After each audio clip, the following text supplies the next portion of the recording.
વેચાણ માટે બે રીતે ઓપન કરી શકાય છે। નીચે સેલ નામનું બટન છે યલો કલરનું, ત્યાંથી અથવા શ્રી સવામાંથી સેલ ઉપર ક્લિક કરતા અથવા F2 પ્રેસ કરતા સેલ નામનું બટન, સેલ નામનું ફોર્મ ઓપન થશે, જેમાં ગ્રાહકને વેચવાનું છે તે વસ્તુનો ડેટા એન્ટર કરી શકાય છે। સેલ કરવા માટે સૌ પ્રથમ એડ ઉપર ક્લિક કરતા નાવ એડ ડેટા નામનો મેસેજ આવશે। ત્યારબાદ ઓટોમેટિકલી બિલ ટાઈપ ઉપર કર્સર આવી જશે। આપણે સોફ્ટવેરમાં 4 રીતની બિલ ટાઈપ સિલેક્ટ કરેલ છે: retail, retail silver, estimate silver અને પાર્ટી બિલ। દરેક અલગ અલગ બિલ બનશે। રિટેલ એટલે પાકું બિલ, સિલ્વર રિટેલ એટલે સિલ્વરનું પાકું બિલ, એસ્ટિમેટ એટલે ગોલ્ડનું કાચું બિલ અને એસ્ટિમેટ સિલ્વર એટલે સિલ્વરનું કાચું બિલ। રિટેલ સિલેક્ટ કરતા એન્ટર મારતા ઓટોમેટિકલી બિલ નંબર આવી જશે।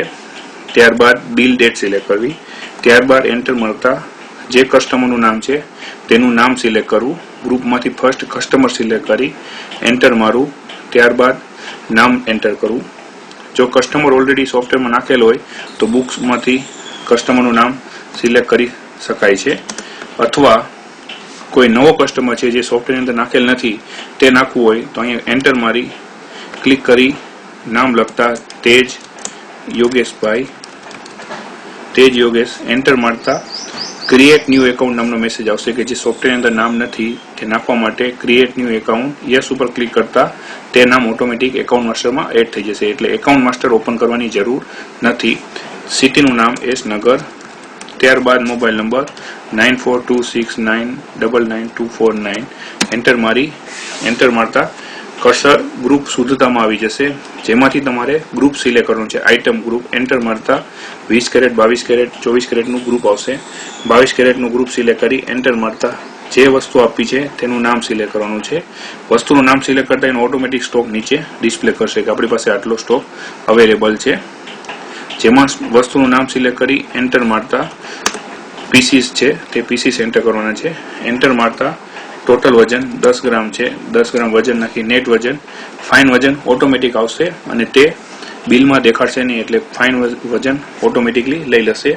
ત્યારબાદ જે વેચાણનો છેલ્લો ભાવ રેટ ટેબલમાં નાખેલ છે તે ઓટોમેટિકલી ડિસ્પ્લે કરશે। તેમાં ચેન્જ કરવું હોય તો અહીંથી ડાયરેક્ટ 2950 કરી ચેન્જ કરી એન્ટર મારતા એમ રેટ ઉપર એટલે મજૂરી રૂપીસ ઉપર કર્સર આવશે, જેમાં તમારે ટકાવાળી લેવી હોય તો 0.15, 0.17 નાખવાનું રહેશે। રૂપિયા પ્રમાણે મજૂરી લેવી હોય 300, 400, 500 તો પૈસા નાખીને એન્ટર મારવાનું રહેશે। 300 રૂપિયા રાખી એન્ટર મારતા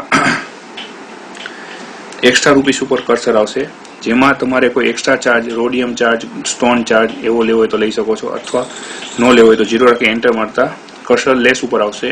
અહીંયા ફરજિયાત એલ સિલેક્ટ કરી એન્ટર મારતા ફરીથી બીજી આઇટમ માટે ઓપ્શન એન્ટર થશે। સપોઝ બીજી કોઈ આઇટમ સિલેક્ટ કરવી હોય તો કરી શકાય છે, નહીતર એક એન્ટર મારી નેમ ઉપર ફરજિયાત ટેબ આપવાનું, નેમ ઉપરથી ફરજિયાત ટેબ આપવાનું એટલે ઓટોમેટિકલી કર્સર નીચે આવી જશે અને સ્ટોકનું બટન જતું રહેશે। ત્યારબાદ એન્ટર મારતા કર્સર વેટ ઉપર આવશે, જેમાં 1% વેટ સિલેક્ટ કરી એન્ટર મારી ડિસ્કાઉન્ટ અથવા કર્સર સેટ કર્યું હોય તો અહીંથી સેટ કરી એન્ટર મારતા કર્સર એક્સ્ટ્રા રૂપીસ બીજી વાર લેવા હોય તો લઈ શકી એન્ટર મારતા પેમેન્ટ ટાઈપમાં જો ગ્રાહક 100% કેશ રૂપિયા આપતા હોય તો કેશ સિલેક્ટ કરવાનું, જો ગ્રાહક બાકી રૂપિયા રાખતા હોય તો ડેબિટ સિલેક્ટ કરી શકાય છે, અને જો ગ્રાહક અડધા રૂપિયા બાકી રાખતા હોય તો પણ ડેબિટ સિલેક્ટ કરી એન્ટર મારતા સેલ બિલે ક્રેડિટ એકાઉન્ટમાંથી સેલ એકાઉન્ટ સિલેક્ટ કરી એન્ટર મારી જો કસ્ટમર આપણને અડધા રૂપિયા આપતા હોય તો 15,000 રૂપિયા એન્ટર મારી કોઈ રિમાર્ક્સ લખ્યું હોય અથવા રિમાર્ક્સ સેવ કરવી હોય તો એન્ટર મારી ડેટા સેવ પર ક્લિક કરતા બિલમાં ડેટા સેવ થશે। આને બીજી કોઈ વસ્તુમાં એડ કરવું છે, સપોઝ ગ્રાહક જ્યારે બાકી લઈ જાય છે ત્યારે એનો ડેટા ઓટોમેટિકલી આપણે રિમાઇન્ડરમાં સેવ કરીએ છીએ, તો do you want to add in to reminder? If yes તો રિમાઇન્ડરનું ફોર્મ ઓપન થશે, અથવા નો આપતા રિમાઇન્ડર આવશે નહીં, અને પ્રિન્ટ ક્લિક કરતા બિલનું પ્રિન્ટ થઈ જશે। અને ઓર્ડર ફોર્મની જેમ જ આપણે ગમે ત્યારે પ્રિન્ટ કાઢીને પ્રિન્ટ બટન યુઝ કરીને ડેટા પ્રિન્ટ થશે, અને 2 કોપી કરવી હોય તો 2 કરીને 2 કોપીમાં પ્રિન્ટ નીકાળી શકાશે। ઓકે કરતા સીધું ડાયરેક્ટ પ્રિન્ટ નીકળશે। આ રીતે સેલ બિલની પ્રિન્ટ થશે। આ જે સેલ બિલ છે એમાં તમારે જે રીતના ચેન્જીસ કરવા હોય એના ચેન્જીસ ઇઝીલી થઈ શકશે। તો આ સેલ બિલનું ડિફોલ્ટ સોફ્ટવેર ફોર્મેટ છે, આમાં તમારી મુજબના સુધારા વધારા થઈ શકશે।